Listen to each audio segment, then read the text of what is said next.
bienvenidos a una nueva sesión del curso. En esta sesión abordaremos la actualidad de la Organización Mundial de la Producción y sus perspectivas a futuro. Para ello contamos de nuevo con la ayuda de Manuel Gracia. Me gustaría que nos comentaras una cuestión muy importante en la actualidad, y es que algunos autores sugieren que la fragmentación productiva está ya topándose con algunos límites. ¿Cuáles serían estos límites? ¿Qué es lo que explican estos autores? Y sobre todo, ¿se trata de una cuestión logística, por ejemplo, vinculada a los famosos cuellos de botella? Pues una pregunta muy interesante. Efectivamente, estas dudas, ¿no?, sobre la forma en la que se venía organizando la producción mundial, si queremos llamarlo así, en las últimas décadas, pues se han venido pues, cuestionando, debatiendo a raíz de la pandemia, ¿no? A raíz de estos cuellos de botella que tú señalas, que luego podemos entrar si quieres un poco en ellos, pero en mi opinión la pandemia ha venido a acelerar tendencias que ya se estaban gestando anteriormente. Tendencias de diversa naturaleza, ¿no? Por un lado, ya habíamos visto riesgos geográficos de esta forma de organizar la producción. Geográficos en lo relativo, pues, por poner ejemplos conocidos, ¿no?, el accidente nuclear de Fukushima y las implicaciones que tuvo en el aprovisionamiento, pues, de la industria electrónica, ¿no?, en general, por no entrar en detalle. Accidentes como el del Canal de Suez y la interrupción del tráfico marítimo durante varios días en ese punto concreto por un accidente de un barco, ¿no? Veníamos asistiendo a un debate sobre el transporte marítimo, sobre la tendencia al tamaño de los buques, sobre la escasez de contenedores, ¿no?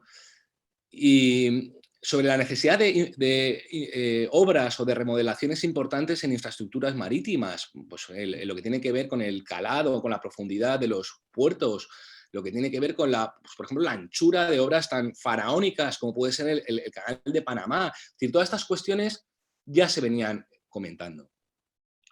Se venía comentando además los problemas en Europa, fundamentalmente, que es lo que más cerca nos toca, de crecimiento. Es decir, de cómo la anterior crisis no conseguíamos, ¿no?, entrar en una nueva etapa de crecimiento de manera significada, ¿no?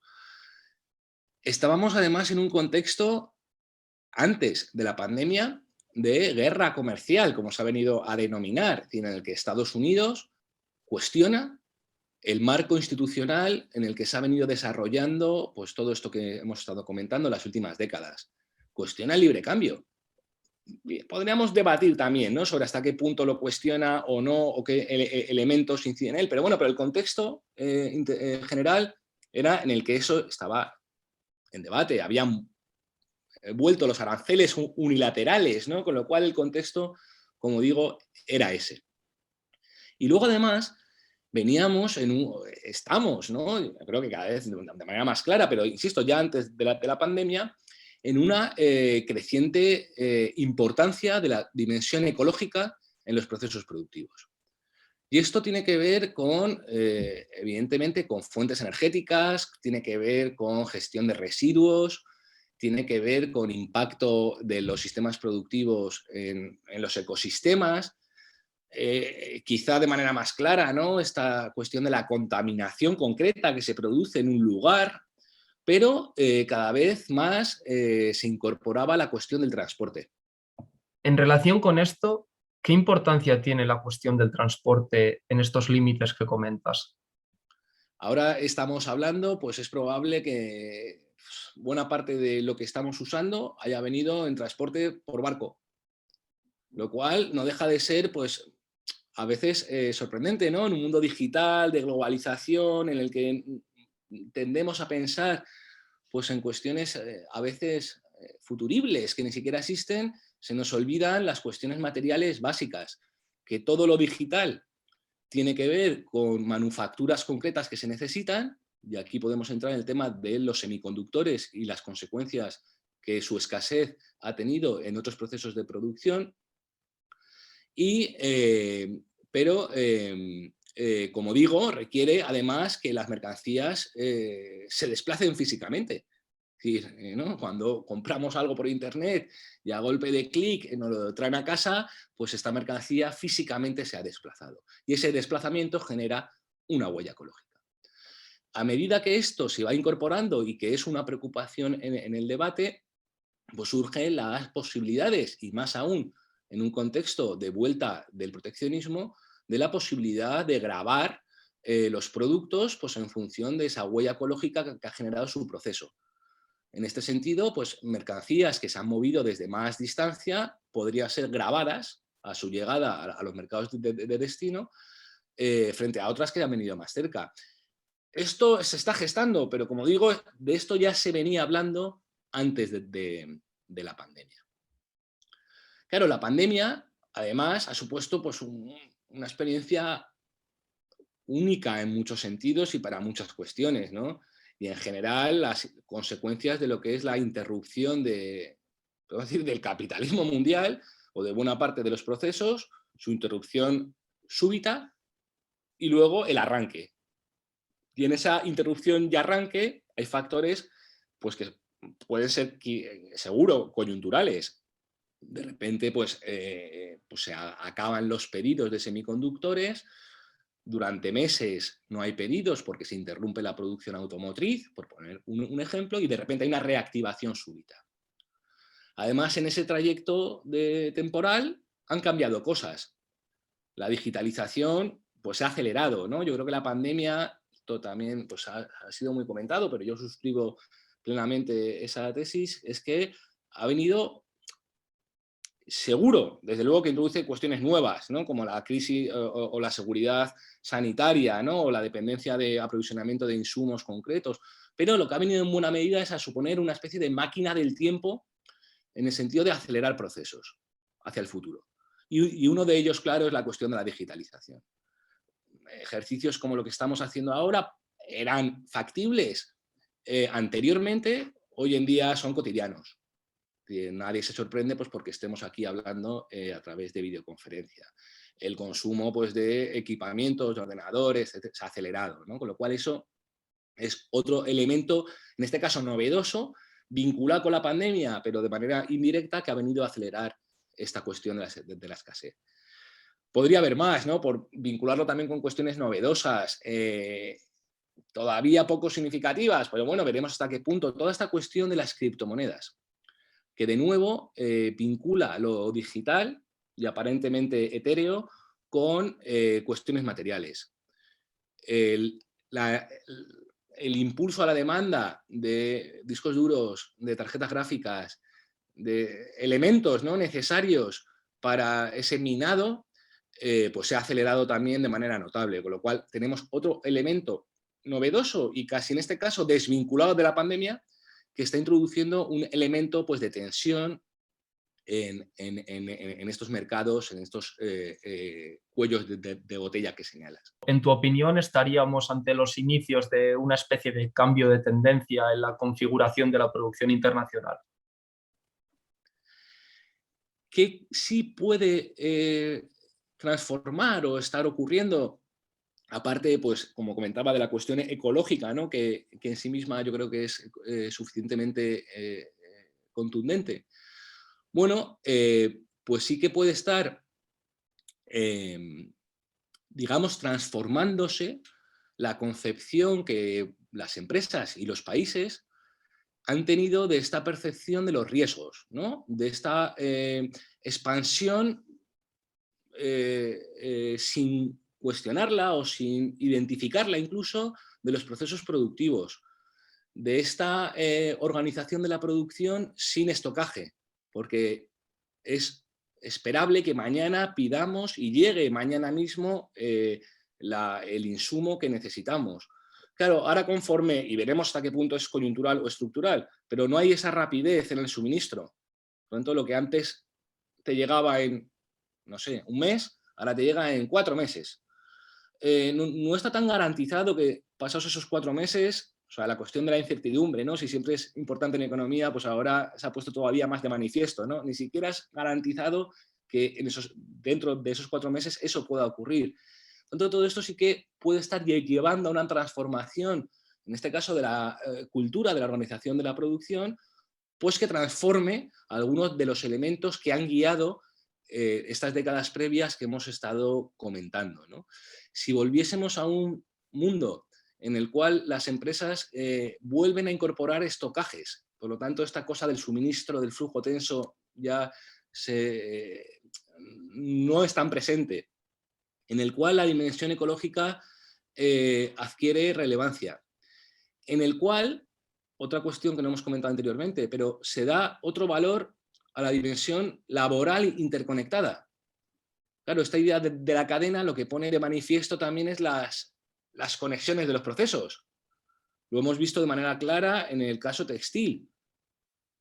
Por cierto, también un acontecimiento previo a la pandemia, el accidente del Rana Plaza en Bangladesh, que supuso miles de muertos en empresas proveedoras del textil, elevó la preocupación, la constatación, vamos a decir, la imposibilidad de negar que esa dimensión laboral está conectada con las nuestras, ¿no? Que las mercancías valgan euros, una camiseta valga 1 euro, es porque ocurre algo, ¿no? En otra dimensión laboral que cada vez es menos ajena a nosotros.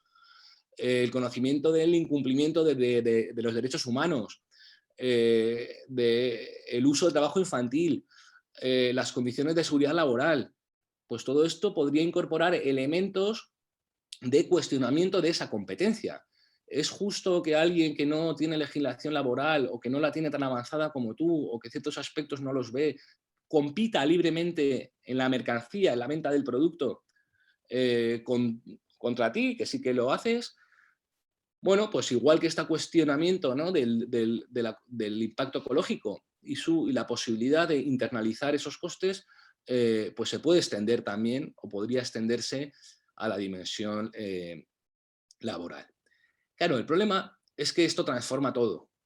Es decir, transforma la forma en la que se organiza la producción, transforma los motivos que hemos comentado de transnacionalización, transforma, por supuesto, la dimensión salarial. Porque esto es otra de las cuestiones del capitalismo en el que vivimos, ¿no? Todo es posible mientras sea identificable en costes y mientras esos costes se puedan asignar a alguien y por tanto alguien, ¿no?, acabe pagándolos.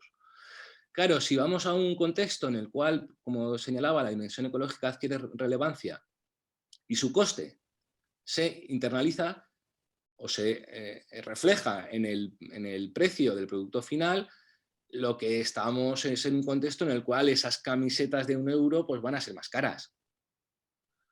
En un contexto llevado, por ejemplo, al tema tecnológico, en el que después de vivir durante décadas una tendencia a un abaratamiento de la tecnología, a un abaratamiento en el cual, pues es que, no sé, los teléfonos móviles, por poner algo concreto, pues cada vez más de mayor calidad y menor precio relativo, pasásemos a un mundo en el cual los precios suben, pues bueno, también conocemos el contexto en otras dimensiones que estoy seguro que habrás comentado con otros compañeros, pero el contexto inflacionario, la dificultad y por tanto todas las fuerzas que se van a oponer, ¿no?, a esas tendencias de subidas de salarios y por tanto, si no hay subidas de salarios y sí de precios, lo que viviríamos es un contexto pues, de menor capacidad de consumo de buena parte de la población, que cambiaría, como digo, elementos estructurales de épocas previas, ¿no?, que era esa tendencia al consumo masivo, al abaratamiento, que era compatible con tendencias pues, de reducciones salariales. Bueno, pues creo que con esta explicación ya tenemos sobre la mesa unos cuantos elementos para poder ver el futuro de las transformaciones en la fragmentación productiva. Querría añadir una última cosa, que es que del mismo modo que señalaba que es exagerada esta idea de que todo se fue a China, es igual de exagerado pensar que todo puede volver a China o que todo debe volver a China, de China, ¿no?, a España, por poner un ejemplo, ¿no? Esta idea que se ha fortalecido también mucho de la posibilidad de procesos de industrialización, es decir, de volver a producir, pero a veces parejo con una idea casi de autarquía, ¿no? Como que podemos pasar a producirlo todo en nuestros territorios. Esas necesidades e interdependencias van a existir y van a ser crecientes entre países y entre sectores. Y del mismo modo, de esos tiempos a hoy, China, como digo, se ha transformado. China es probablemente el agente más importante en la organización de la producción mundial. ¿Qué cambios podrían darse respecto a su papel en la división internacional de la producción? Hay una tendencia creciente al encarecimiento de los costes, sobre todo por salarios en China, que lo que puede llevar es estrategias de automatización de los procesos y, por tanto, no tanto de una vuelta de las capacidades productivas, sino de una transformación allí de la forma de producir. Y del mismo modo, cuando hablamos de China, generalizamos también una realidad compleja, una realidad que tiene distintas regiones, con una costa muy modernizada, pero una región interior todavía menos. Conocemos menos o solemos conocer menos los problemas internos, los conflictos sociales que se pueden generar, las propias tránsito de China de una estrategia de orientación exportadora a una más orientada al mercado interno. Por lo tanto, el diagnóstico es difícil de concretar y yo no lo vería tanto en se fue, vuelve, sino desde que se ha ido hasta que diagnosticamos que podría volver, han cambiado muchas cosas, en donde algunas tendrán sentido que ya se queden donde están, surgirán otras nuevas que hasta ahora no conocemos y, como digo, se incorporarán en el debate o por lo menos en el diagnóstico, ¿no?, de los beneficios generalizados de la forma en la que se organizaba la producción en las décadas previas, pues se incorporarán otros elementos, como los que hemos venido comentando, pues de la dimensión ecológica o de lo que se ha venido a llamar la necesidad estratégica de los países de conocer sus procesos productivos, conocer sus vulnerabilidades y conocer pues hasta en hipotéticas situaciones como la que hemos vivido, la capacidad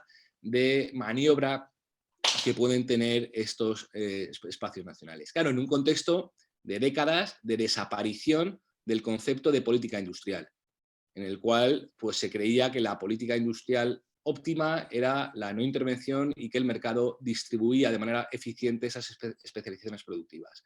Volver a recuperar esta preocupación por lo industrial, entenderlo en el contexto de hoy, en la forma en la que se interrelaciona entre países y sectores, no es una cuestión sencilla y lo que requiere, yo creo, es en primer lugar el desarrollo de las capacidades de estudio y de análisis y de identificación de cuáles son las posiciones concretas en los sectores específicos en los que están especializadas las distintas economías nacionales.